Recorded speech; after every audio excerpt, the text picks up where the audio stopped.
ਅਗਲੀ ਖਬਰ ਫਲੋਰੀਡਾ ਤੋਂ ਆ ਰਹੀ ਹੈ। ਕਹਿੰਦੇ ਵੀ ਇਹ ਲੱਗਦਾ ਤਾਂ ਇਦਾਂ ਆ ਵੀ ਜਿੱਦਾਂ ਕੋਈ ਹਾਲੀਵੁੱਡ ਦੀ ਸਟੋਰੀ ਹੋਵੇ, ਪਰ ਇਹ ਰੀਅਲ ਲਾਈਫ ਸਟੋਰੀ ਆ। ਫਲੋਰੀਡਾ ਦੇ ਵਿੱਚ ਇੱਕ ਛੋਟਾ ਜਹਾਜ਼ ਲੈ ਕੇ ਦੋ ਜਣੇ ਜਾ ਰਹੇ ਸੀ, ਜਿਹਦੇ ਵਿੱਚ ਜਿਹੜਾ ਪਾਇਲਟ ਆ ਉਹ ਬਿਮਾਰ ਹੋ ਗਿਆ, ਇਨਕੈਪੈਸੀਟੇਟਡ ਹੋ ਗਿਆ ਮੈਡੀਕਲ ਐਮਰਜੈਂਸੀ ਕਰਕੇ। ਤੇ ਜਿਹੜਾ ਪੈਸੇਂਜਰ ਸੀ ਉਸਨੇ ਏਅਰ ਕੰਟਰੋਲਰ ਜਿਹੜਾ ਆ ਉੱਥੇ ਉਹਨੂੰ ਦੱਸਿਆ ਵੀ ਜਿਹੜਾ ਪਾਇਲਟ ਸਾਹਿਬ ਤਾਂ ਬਿਮਾਰ ਹੋ ਗਏ ਆ, ਤੇ ਹੁਣ ਮੈਨੂੰ ਤਾਂ ਪਤਾ ਨਹੀਂ ਵੀ ਕਿਸ ਤਰ੍ਹਾਂ ਜਿਹੜਾ ਪਲੇਨ ਆ ਉਸਨੂੰ ਤਾਰੀ ਦਾ ਮਿਡ ਫਲਾਈਟ ਐਮਰਜੈਂਸੀ ਆ।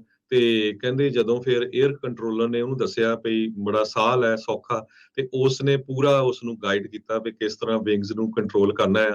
ਕਹਿੰਦੇ 5000 ਫੁੱਟ ਦੀ ਉਚਾਈ ਦੇ ਉੱਤੇ ਉਸ ਟਾਈਮ ਦੇ ਉੱਤੇ ਜਿਹੜਾ ਪਲੇਨ ਸੀਗਾ, ਉਸ ਪੈਸੇਂਜਰ ਨੇ ਜਿਹੜਾ ਪਲੇਨ ਆ ਉਹ ਏਅਰ ਟ੍ਰੈਫਿਕ ਕੰਟਰੋਲਰ ਦੀ ਮਦਦ ਨਾਲ ਬੜੀ ਸੇਫਲੀ ਜਿਹੜਾ ਉਤਾਰ ਦਿੱਤਾ। ਬਾਅਦ ਦੇ ਵਿੱਚ ਜਿਹੜਾ ਪਾਇਲਟ ਆ ਉਸ ਨੂੰ ਹਸਪਤਾਲ ਲਿਜਾਇਆ ਗਿਆ, ਪਾਮ ਬੀਚ ਇੰਟਰਨੈਸ਼ਨਲ 에ਅਰਪੋਰਟ। ਇਹ ਤਿੰਨ ਮੇਜਰ 에ਅਰਪੋਰਟਸ ਆ ਮਿਆਮੀ ਏਰੀਆ ਦੇ ਵਿੱਚ, ਉਹਨਾਂ ਦੇ ਵਿੱਚੋਂ ਇੱਕ ਜਿਹੜਾ 에ਅਰਪੋਰਟ ਆ ਜਿੱਥੇ ਇਸ ਜਹਾਜ਼ ਨੂੰ ਉਤਾਰਿਆ ਗਿਆ। ਤੇ ਜਦੋਂ ਉਹ ਥੱਲੇ ਉਤਰ ਗਿਆ ਤੇ ਉਸ ਏਅਰ ਟ੍ਰੈਫਿਕ ਕੰਟਰੋਲਰ ਨੇ ਕਿਹਾ ਕੂਡੋਜ਼ ਟੂ ਦਾ ਨਿਊ ਪਾਇਲਟ, ਤੇ ਨਵੇਂ ਪਾਇਲਟ ਨੂੰ ਬਹੁਤ-ਬਹੁਤ ਵਧਾਈਆਂ। ਤੇ ਅਥਾਰਟੀਜ਼ ਨੇ ਬਾਕੀ ਹੋਰ ਵੀ ਜਿਹੜੇ ਉਸ ਏਰੀਏ ਦੇ ਵਿੱਚ ਫਲਾਈ ਕਰ ਰਹੇ ਸੀ ਪਲੇਨ ਪਾਇਲਟਸ, ਤੇ ਉਹ ਸਾਰੇ ਕਹਿੰਦੇ ਵੀ ਤਾੜੀਆਂ ਮਾਰ ਕੇ ਉਹਦਾ ਜਿਹੜਾ ਸਵਾਗਤ ਕੀਤਾ ਵੀ ਦੇਖੋ, ਜਿਸ ਬੰਦੇ ਨੇ ਕਦੇ ਪਾਇਲਟ ਦਾ ਐਕਸਪੀਰੀਅੰਸ ਨਹੀਂ ਲਿਆ, ਲਾਇਸੈਂਸ ਨਹੀਂ ਲਿਆ, ਉਹ ਵੀ ਕਾਮਯਾਬ ਹੋ ਗਿਆ ਪਲੇਨ ਨੂੰ ਉਤਾਰਨ ਦੇ ਵਿੱਚ।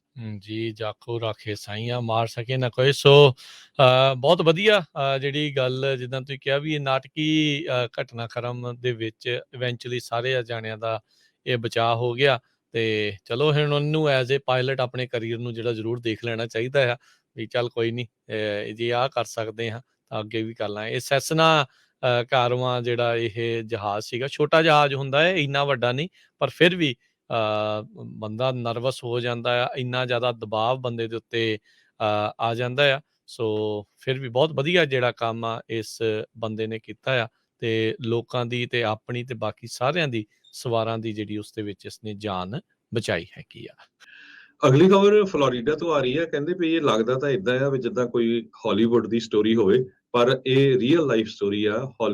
ਫਲੋਰੀਡਾ ਦੇ ਵਿੱਚ ਇੱਕ ਛੋਟਾ ਜਹਾਜ਼ ਲੈ ਕੇ ਦੋ ਜਣੇ ਜਾ ਰਹੇ ਸੀ, ਜਿਹਦੇ ਵਿੱਚ ਜਿਹੜਾ ਪਾਇਲਟ ਆ ਉਹ ਬਿਮਾਰ ਹੋ ਗਿਆ, ਇਨਕੈਪੈਸੀਟੇਟਡ ਹੋ ਗਿਆ ਮੈਡੀਕਲ ਐਮਰਜੈਂਸੀ ਕਰਕੇ। ਤੇ ਜਿਹੜਾ ਪੈਸੇਂਜਰ ਸੀ ਉਸਨੇ ਏਅਰ ਕੰਟਰੋਲਰ ਜਿਹੜਾ ਆ ਉੱਥੇ ਉਹਨੂੰ ਦੱਸਿਆ ਵੀ ਜਿਹੜਾ ਪਾਇਲਟ ਸਾਹਿਬ ਤਾਂ ਬਿਮਾਰ ਹੋ ਗਏ ਆ, ਤੇ ਹੁਣ ਮੈਨੂੰ ਤਾਂ ਪਤਾ ਨਹੀਂ ਵੀ ਕਿਸ ਤਰ੍ਹਾਂ ਜਿਹੜਾ ਪਲੇਨ ਆ ਉਸਨੂੰ ਤਾਰੀ ਦਾ ਮਿਡ ਫਲਾਈਟ ਐਮਰਜੈਂਸੀ ਆ। ਤੇ ਕਹਿੰਦੇ ਜਦੋਂ ਫਿਰ ਏਅਰ ਕੰਟਰੋਲਰ ਨੇ ਉਹਨੂੰ ਦੱਸਿਆ ਵੀ ਬੜਾ ਸਾਹ ਲੈ ਸੌਖਾ, ਤੇ ਉਸਨੇ ਪੂਰਾ ਉਸਨੂੰ ਗਾਈਡ ਕੀਤਾ ਵੀ ਕਿਸ ਤਰ੍ਹਾਂ ਵਿੰਗਸ ਨੂੰ ਕੰਟਰੋਲ ਕਰਨਾ ਆ। ਕਹਿੰਦੇ 5000 ਫੁੱਟ ਦੀ ਉਚਾਈ ਦੇ ਉੱਤੇ ਉਸ ਟਾਈਮ ਦੇ ਉੱਤੇ ਜਿਹੜਾ ਪਲੇਨ ਸੀਗਾ, ਉਸ ਪੈਸੇਂਜਰ ਨੇ ਜਿਹੜਾ ਪਲੇਨ ਆ ਉਹ ਏਅਰ ਟ੍ਰੈਫਿਕ ਕੰਟਰੋਲਰ ਦੀ ਮਦਦ ਨਾਲ ਬੜੀ ਸੇਫਲੀ ਜਿਹੜਾ ਉਤਾਰ ਦਿੱਤਾ। ਬਾਅਦ ਦੇ ਵਿੱਚ ਜਿਹੜਾ ਪਾਇਲਟ ਆ ਉਸ ਨੂੰ ਹਸਪਤਾਲ ਲਿਜਾਇਆ ਗਿਆ, ਪਾਮ ਬੀਚ ਇੰਟਰਨੈਸ਼ਨਲ 에ਅਰਪੋਰਟ। ਇਹ ਤਿੰਨ ਮੇਜਰ 에ਅਰਪੋਰਟਸ ਆ ਮਿਆਮੀ ਏਰੀਆ ਦੇ ਵਿੱਚ, ਉਹਨਾਂ ਦੇ ਵਿੱਚੋਂ ਇੱਕ ਜਿਹੜਾ 에ਅਰਪੋਰਟ ਆ ਜਿੱਥੇ ਇਸ ਜਹਾਜ਼ ਨੂੰ ਉਤਾਰਿਆ ਗਿਆ। ਤੇ ਜਦੋਂ ਉਹ ਥੱਲੇ ਉਤਰ ਗਿਆ ਤੇ ਉਸ ਏਅਰ ਟ੍ਰੈਫਿਕ ਕੰਟਰੋਲਰ ਨੇ ਕਿਹਾ ਕੂਡੋਜ਼ ਟੂ ਦਾ ਨਿਊ ਪਾਇਲਟ, ਤੇ ਨਵੇਂ ਪਾਇਲਟ ਨੂੰ ਬਹੁਤ-ਬਹੁਤ ਵਧਾਈਆਂ। ਤੇ ਅਥਾਰਟੀਜ਼ ਨੇ ਬਾਕੀ ਹੋਰ ਵੀ ਜਿਹੜੇ ਉਸ ਏਰੀਏ ਦੇ ਵਿੱਚ ਫਲਾਈ ਕਰ ਰਹੇ ਸੀ ਪਲੇਨ ਪਾਇਲਟਸ, ਤੇ ਉਹ ਸਾਰੇ ਕਹਿੰਦੇ ਵੀ ਤਾੜੀਆਂ ਮਾਰ ਕੇ ਉਹਦਾ ਜਿਹੜਾ ਸਵਾਗਤ ਕੀਤਾ ਵੀ ਦੇਖੋ, ਜਿਸ ਬੰਦੇ ਨੇ ਕਦੇ ਪਾਇਲਟ ਦਾ ਐਕਸਪੀਰੀਅੰਸ ਨਹੀਂ ਲਿਆ, ਲਾਇਸੈਂਸ ਨਹੀਂ ਲਿਆ, ਉਹ ਵੀ ਕਾਮਯਾਬ ਹੋ ਗਿਆ ਪਲੇਨ ਨੂੰ ਉਤਾਰਨ ਦੇ ਵਿੱਚ। ਜੀ ਜਾਖੋ ਰਾਖੇ ਸਾਈਆਂ ਮਾਰ ਸਕੇ ਨਾ ਕੋਈ। ਸੋ ਬਹੁਤ ਵਧੀਆ ਜਿਹੜੀ ਗੱਲ ਜਿੱਦਾਂ ਤੁਸੀਂ ਕਿਹਾ ਵੀ ਇਹ ਨਾਟਕੀ ਘਟਨਾਕ੍ਰਮ ਦੇ ਵਿੱਚ ਇਵੈਂਚੁਅਲੀ ਸਾਰੇ ਜਾਣਿਆਂ ਦਾ ਇਹ ਬਚਾਅ ਹੋ ਗਿਆ।